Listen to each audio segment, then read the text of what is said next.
Warhammer 40k is dying. I'm dying. Help me. No. Now, for those who know the obvious, will say, "Oh, thank you, Captain Sherlock. We know that. You know that. I know that. I know that. You know that. You know that. I know that is pretty obvious." But let's go for the ones that do not know. Those who know versus those who don't know. I'm going for mainly for this argument is the state that Warhammer 40,000 has really lost its soul and is just dying for a very long time. Or you could make the argument that the soul of 40k is really dead or already dead. That could be true nonetheless. I will get into the parts in 40k as to why the soul of 40k that most people enjoyed and loved, it just withered away.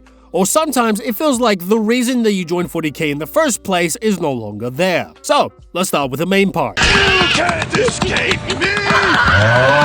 Welcome to the ad, and here are my platforms you can support me in. In return, your name shall be in the Hall of Fame of the Hoplodus Legion. Also, if you haven't already, there's a button called a subscribe button, where you can get updates of my content and posts so you don't miss out. And finally, you can always join into my Discord to be part of the Hoplodus Legion community. Thank you so much for watching this video, even you skipped it, you fucking heretic. And now, let's get back to the video. You motherfucker, you thought I wasn't gonna use my ad? You guys are fools. Heretics even for skipping it. Anyways, let's get into the first part I want to discuss is GW themselves. You one ugly motherfucker. The big elephant in the room, Games Workshop, the main problem that caused the IP the way it is right now. And mainly, they are more focused on to be more mainstream media than, to be tabletop. A good example of that is just from 8th edition, they just brought in a larger audience into the hobby alongside with YouTubers promoting it because it benefits them as well. Now, then again, VTubers didn't exist at 40k back in 9th edition, so it's a very different story. Anyways, now, as a business for GW, this is a good thing, but what they had to do in return is to butcher their lore and make it more family-friendly, which gave them a pretty good bump in their stocks. Still is. You gotta love those whales, those fat little bitches. And from there, we had a lot of other fans migrating to 40k, Star Wars, Call of Duty, fucking a little bit of Marvel and etc. that I've been mentioning so many times. And then they came into the hobby, forming like 40k into their own liking, like God forbid liking 40k for what it was, and 40k is no longer what it is, and it's ironically Star Wars. That is the main thing. The main root cause is GW. Let's break it down, and usually this part will be more or less of the older is better argument, and partly of that is yes, but sometimes people don't understand as to why or can't really comprehend about it since what they got on their meals is packaged food from HelloFresh instead of getting actual food, they're getting off their ass from the couch and go to the supermarket by themselves. You fat bitch. In other words, instead of looking at a good animation as a kid, they instead watched Steven Universe. Gay. So roughly about in the early 2000s, of course you had some good and some bad, but the main focus back then, it was about making the best product as possible. And this is roughly the idea back in the day, even with video games. You're either drip or drown, Spider-Man. You either drip or drown, Spider-Man! This is partly why I enjoy a lot of 3rd and 4th edition and finally managed to get some games with some people. And it is because when you look at the artwork, when you look at the stories in the codexes, you can see what was added into it and how much passion they added into the codexes themselves, the tabletop itself. And more importantly, it had soul. Then again, people don't tend to understand that a lot since they're soulless themselves.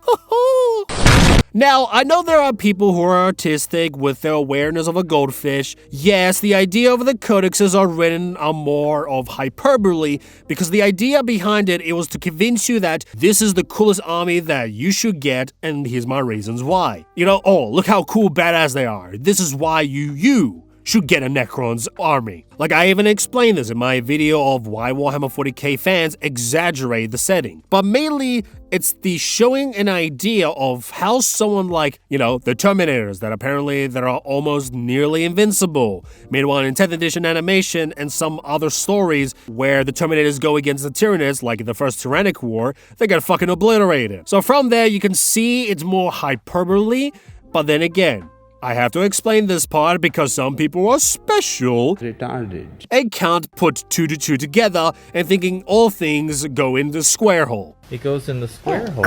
Terminators aren't useless, but the levels of the enemies they face against are just way significantly higher of what they can handle, and that's all it is. When it comes to tabletop in these codexes, I would say it is more subjective for some, but I will go objectively when it comes to these codexes as they come with a lot of flavor. Because in 10th edition, it's all about working around your abilities, and it's like fucking Overwatch, Jesus Christ.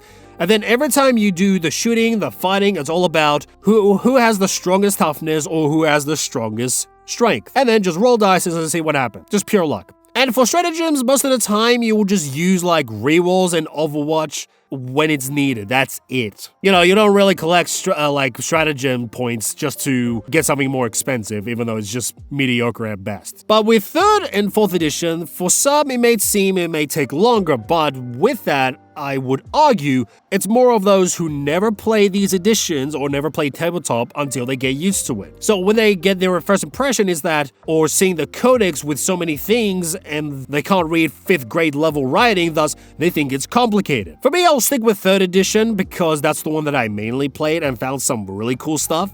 I will mention one thing, and as you might have noticed in this game, that's even stated in the codex, and there's a lot of things that have common sense.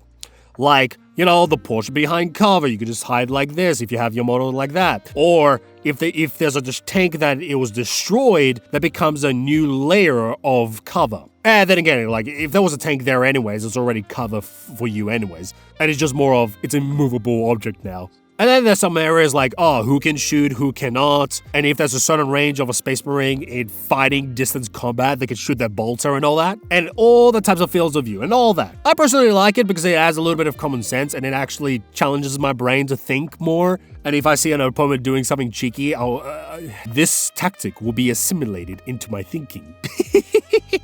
So, let's go to the artwork for the comparison. I mean, the difference is a major thing, because the artworks as of now, it is more focused on the individual character, like it's like releasing a fucking novel, not a codex. Too clean is like factory new from CSGO, doesn't show the battlefield that much, no dead bodies, and sometimes in 10th edition, not much background details going on. Some might have some grittiness, but overall, the rest of the, as I mentioned before, stays the same. When you look at 3rd edition art, you see its battlefield. It's focused on a larger scale. Every single detail you see from the front and all the way to the background, you'll be watching it for hours on end. Because, you know, dead bodies. Wow, it's like an actual war. Everybody's shooting at whatever. Some argue about the black and white, which I think is just silly because even if it is colored with the appropriate tone, it would meet the same thing. I personally prefer black and white. It is because it gives you this aesthetic that someone in the Imperium was commissioned to hand draw this, and it was just on some type of paper, and you have something like that, instead of just making it look like it's being taken of a photo in 40K detail. There is a common talk from the OGs that I've talked with, and when it comes to the artwork, they always mention to a certain extent in part of their sentences is that the art style is very metal. And you can see why that is the case, because the ones that have drawn such things during the 80s and 90s, you could say they're very influenced by heavy metal. And most likely, that's why it sticks well with this type of artwork. I have to mention this part because people had me in the background like a disappointed son sitting in the corner for disobedience. Go find a fucking job, you fucking sausage roll looking twat! How does this relate to 40K losing its soul? Or why does it relate to it dying? I mean, it's pretty obvious, and I've stated this in the beginning of the video, but that's just me assuming that you had some thinking skills in the first place. It's alright, you don't need to tell me you're dumb, because I can already tell that you are. The artwork between 3rd edition and recent artworks, like from 8th to 9th or 10th, they have reduced so much to the point that it is not showing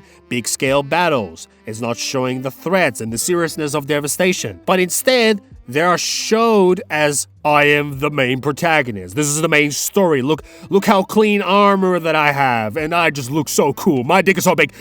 Yeah, you love it, right? When it comes to the stories, I mean, I've stated this before when it comes to Warhammer 40K. And this is stated by Black Library and GW authors as to, and it's that Warhammer 40K canon or lore, is a fallacy, and they've never had established lore. But for the sake of this, the Grey Knights Omnibus is a great story when it comes to seeing how Space Marines work and act, and the way Bound Counter did his writing. So instead of telling you how cool they are, he gives a reason through the actions and the perspectives of the Marines and how they think. They are shown to be vulnerable Marines because there are 2 instances I recall, and one of them was, we're looking at the planet from the orbit, and then they're seeing how the enemy looked like. It was just like normal humans, but they were infused with chaos, and they immediately were like, nah, we're good.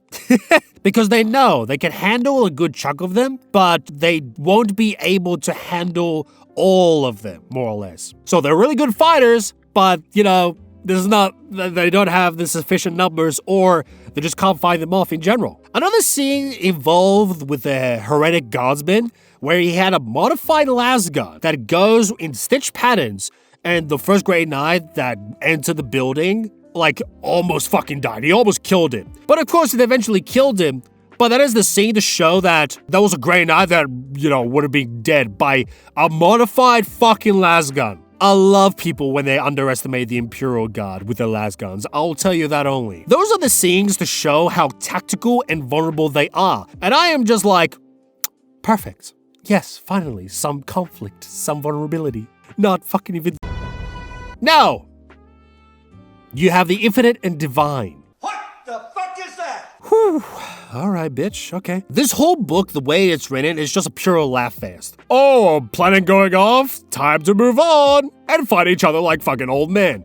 Zarin always preserving the past, meanwhile fucking Orican always looks in the future, and they have to discuss about certain things and all that. And then again, there's those motherfuckers it's grimdark because those people died and all that. That's not how it was fucking written in the book, bitch. You just made a presumption on that. Then again, that's how the new Necrons are written, and its leaders is just old dudes with Alzheimer's, and it's funny because they fight each other for some unrelated squabbles. And it's no different when it comes to the book either, because the book is written more of it's funny than it's just grimdark. I mean, if you enjoy the book, that's good for you.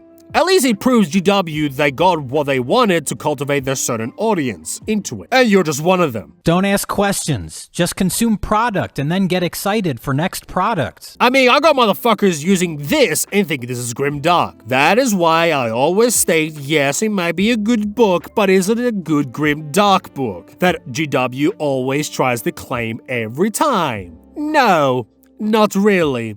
And that's why I throw this book in the fucking bin.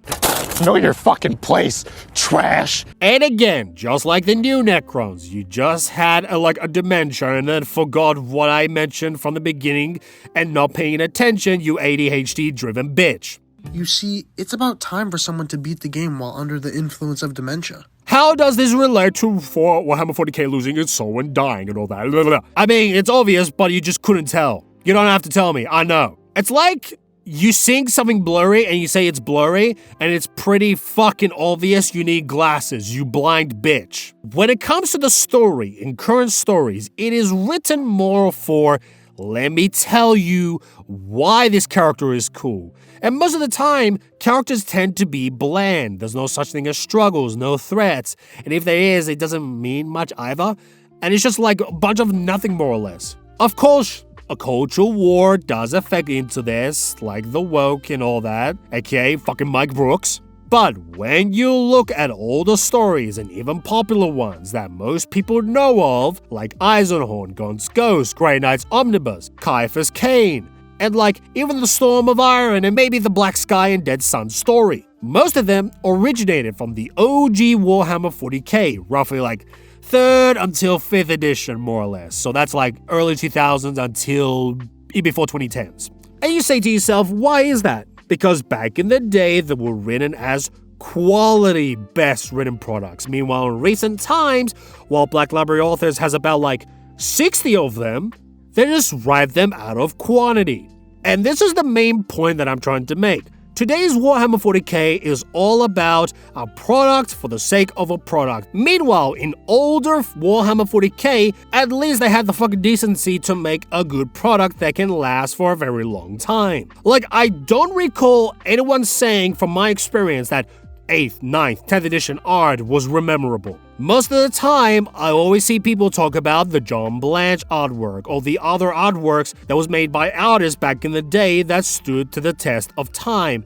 At GW, all they can do is grab what used to be popular that made them really good and keep reposting it over and over again because they don't have or can't make anything new anymore, and when they do, it just goes very poorly. This goes back with stories, like, does anybody remember the Mechanicus book or that Black Templars book or some Imperial Guard books?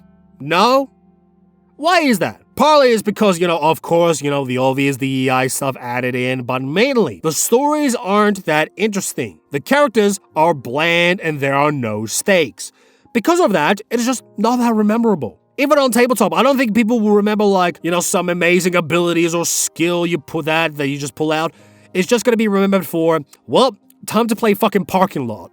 Again, because it didn't change much when it comes to the core game itself. Those who play 7th edition, that they say 7th edition was bad, clearly didn't see what 10th edition can pull off. That's it.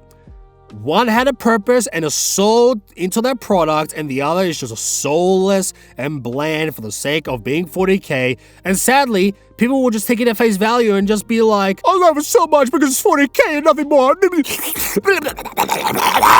So, I think I might as well just end it here, because I think I've explained it well enough as to why Warhammer 40k is dying. So, let's end this video here. So, you can check me on my donation platforms if you want to support me. You can check me on my socials if you want to join in my community, like Discord, if you want to be part of the Legion, brother. And thank you so much for watching, and I'll see you on the next one. Goodbye, my brothers, and take care.